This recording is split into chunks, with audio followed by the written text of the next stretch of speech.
Isang mapagpalang umaga sa lahat ng narito ngayon upang bunatain ang ika-123 anibersaryo ng Daet Revolt of 1898. Bilang panimula ay aawitin po natin ang pambansang awit ng Pilipinas na susundan ng pag-aalay ng bulaklak sa tulong po ng Philippine Army. Ang bulaklak mula sa pamahalaang panlalawigan ng Camarines Norte ay ialay ng ating pong Executive Assistant of the Governor na si Sir Joey Boma. Kasama ang pinuno ng Philippine Army na si First Lieutenant James Bacolores.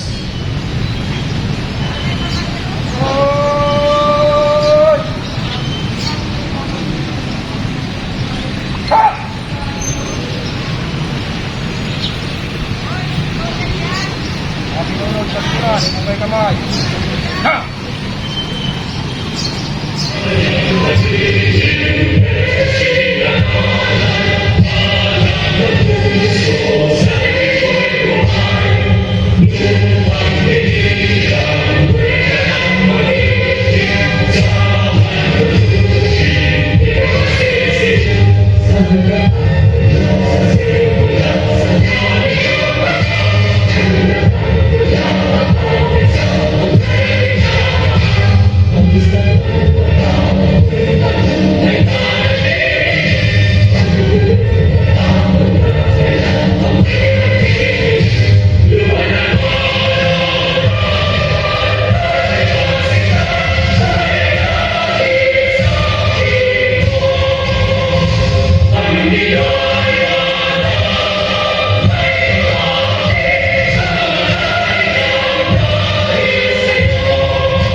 Sige.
At dito na po nagtatapos ang palatuntunan natin ngayong umaga.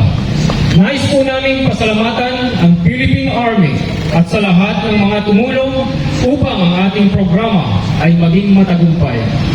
Muli po, magandang umaga po at mabuhay po tayong lahat.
Magandang araw po sa ating lahat.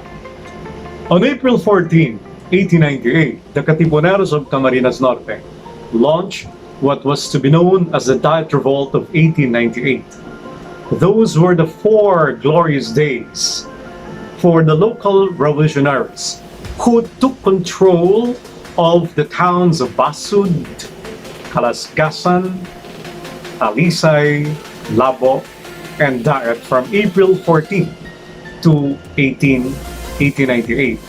Calasgasan during the time was a town and later it was converted into a barrio of Daet. However, owing to inferior firepower to those of the Spaniards and of course the apathy of the local population, the Katipuneros of Camarines Norte eventually succumbed on the 18th of April to the hands of the Spanish troops. And so the revolt was eventually quelled and it resulted to the arrest, torture, and execution of some 500 Filipino fighters for freedom. The Filipino members of the civil guards were beheaded upon the orders of a certain Captain Francisco Andrew of Nueva Cáceres, a Spanish civil head of the civil guards.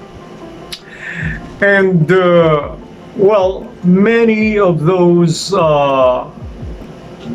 who were captured were brutally tortured and imprisoned. And among those who were killed were the prominent townsfolk of Daet. They were Tomas Aldua, who was a former Capitan Municipal or the counterpart of the present-day municipal mayor. And then there was also Jose Abaño, the current Capitan Municipal at the time. There was also Gavino Saavedra, Telesforo Saldua, Domingo Losada, and many others. In the course of our research, we were able to unearth some 40 names who were killed by the Spaniards after the Daet Revolt of 1898. But according to some accounts, there were 500 Filipinos eventually who perished during those 4 fateful days.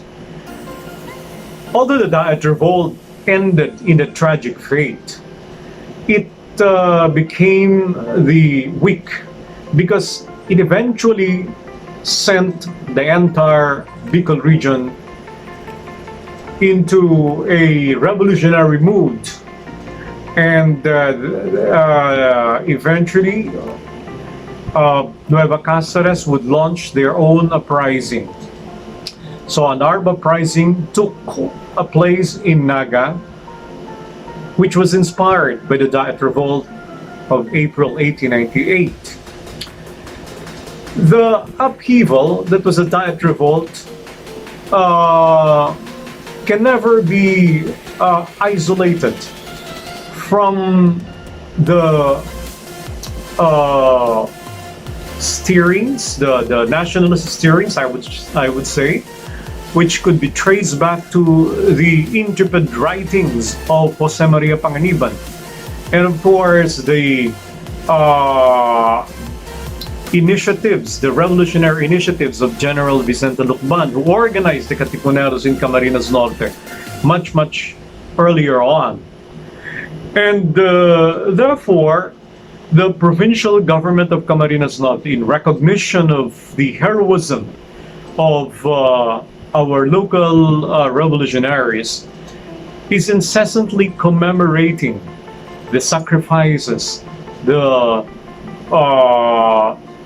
greatness, the heroism, and the martyrdom, as well as the audacity of our local heroes who struggled to face up to the enemies who had the superior firepower, and they did not squirm before a colonial power. That's why this year, on the 123rd anniversary of the Daet Revolt, which is not well known, huh?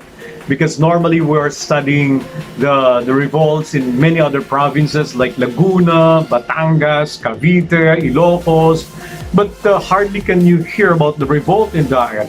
But you see, our local heroes here were not in any way less heroic as compared to the heroes of other provinces. They were not less heroic than the national figures like Rizal, Mabini, Hayena, Marcelo del Pilar, and many others. No?